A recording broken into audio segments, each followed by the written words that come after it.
Hi, I am Munna sir. Welcome to back class. Welcome to back video classes. Students, आज मैं संस्कृत व्याकरण का बहुत ही अच्छा चैप्टर वाच्य लेकर उपस्थित हूँ। वाच्य जिसे हिंदी में बोली और अंग्रेजी में वॉइस कहते हैं, यह इस पर पूरा व्याकरण अनुवाद हमारा समाहित है और इससे हर वर्ष मैट्रिक की क्लास में यानी बोर्ड परीक्षा में प्रश्न पूछे जाते हैं। बच्चों, आपको ज्ञात होगा वाच्य मतलब होता है बोली। हम लोग किस तरह बोली बोलते हैं, इसी से संबंधित आज हम चर्चा करेंगे।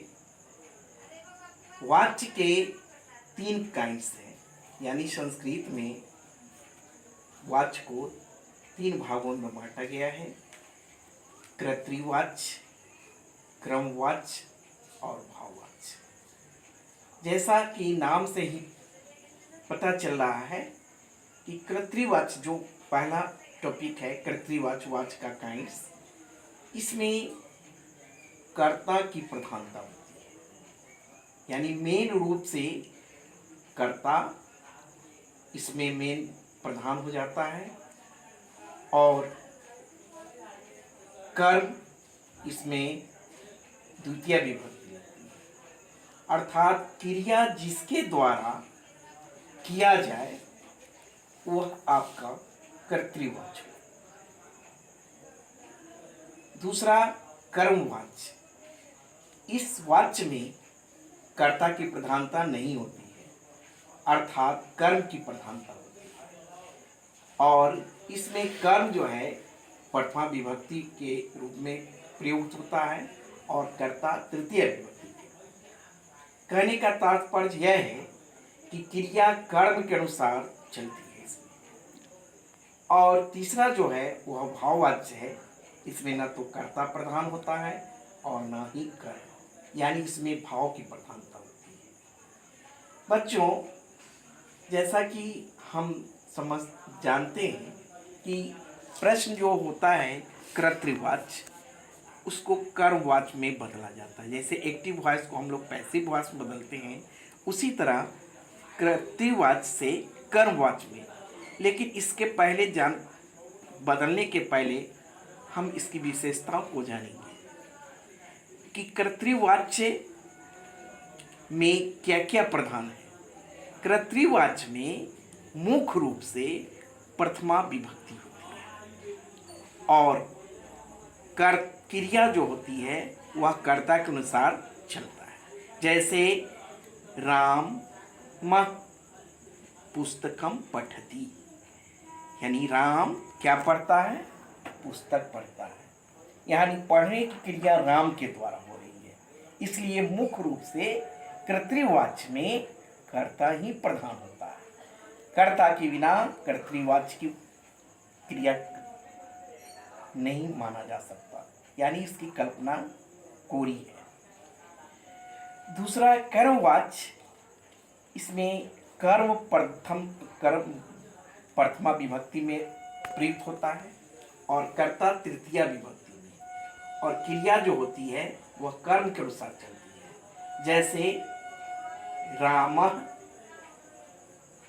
पठयते, रामः पठयते, यानी जब हम कर्ता से कर्तृवाच्य से कर्मवाच्य में बदलेंगे तो हमने देखा कि कर्तृवाच्य में राम प्रथमा विभक्ति हो गया और जब प्रथमा विभक्ति है तो इसमें क्रिया भी प्रथमा विभक्ति है।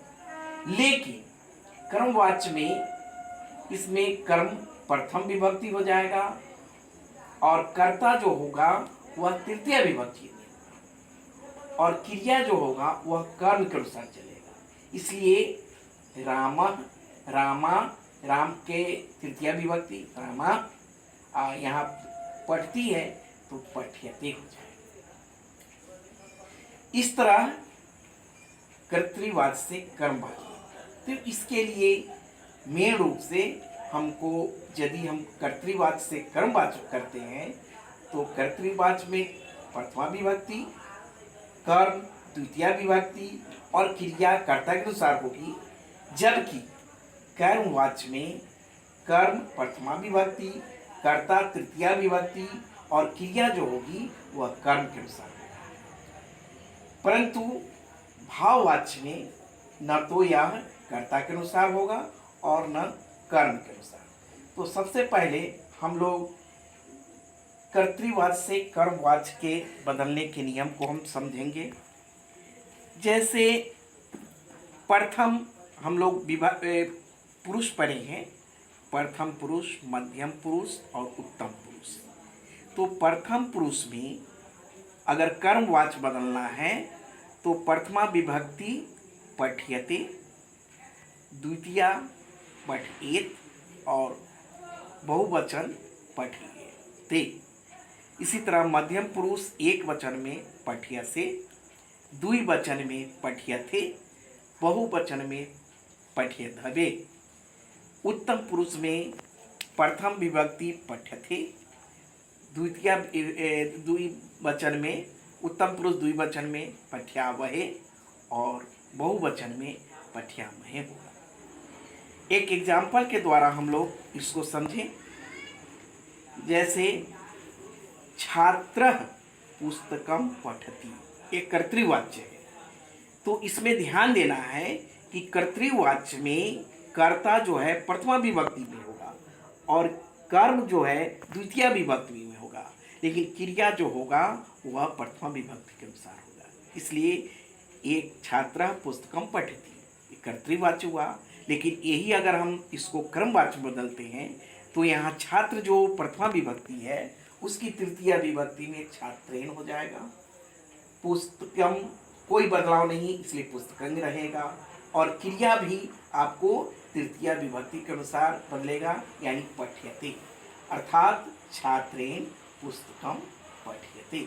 जैसे हम लोग पढ़ते हैं कि छात्र पुस्तक पढ़ता है तो ये कर्तृवाच्य हुआ, लेकिन यही क्रमवाच्य में बदलाया जाएगा तो छात्रों के द्वारा पुस्तक पढ़ा जाता है। इस तरह कई एग्जाम्पल्स हैं, हम लोग उसको देखेंगे और इसके लिए आपको शब्दरूप, सर्वनाम शब्दरूप जैसे स, तौ, थे, तम, तौ, तान यानी तद शब्दरूप और उसके बाद युष्मत् शब्दरूप और अश्मत् शब्दरूप याद करना होगा, जो मैं पहले ही इसके बारे में बतला चुका हूँ। तो प्रथम पुरुष में अगर शह पठती है तो मध्यम पुरुष में त्वम पठ से होगा, उत्तम पुरुष में अहम पठामि होगा। इसी तरह क्रिया का जो परिवर्तन है मैं यहाँ बता रहा हूँ, उसको आप लोग देखेंगे। जैसे धातु क्रीड है, यानी क्रीड माने खेलना होता है, इसके कर्तृवाच्य में क्रीडति होगा, लेकिन अगर क्रमवाच्य बनेगा तो क्रीडते हो जाएगा। इसी तरह हंस है, हंस मतलब हंसना होता है, कर्तृवाच्य में हंसती होगा और कर्मवाच्य में हंस्यति। सेव सेवा करना, कर्तृवाच्य में सेवते और क्रमवाच्य में सेवते। नृत्य नृत्यति नृत्यते, हन का हो जाएगा हंति, हनयते, क्री करोति क्रियते। इस तरह जो है हम देखते हैं कि जो प्रथम विभक्ति है वो कर्मवाच्य में तृतीया विभक्ति में होगा और जो कर्ता जो वहाँ बनेगा, कर्म जो बनेगा, कर्म के अनुसार उसमें क्रिया लगेगी। तो यह मेन रूप से यह आपका जो बताया गया है उसको आप लोग याद करेंगे और कुछ इस पर हम एग्जाम्पल दिए हैं उसको आप बनाइएगा और कॉपी में लिखिएगा। फिर अगले एपिसोड में हम मिलते हैं, तब तक के लिए धन्यवाद।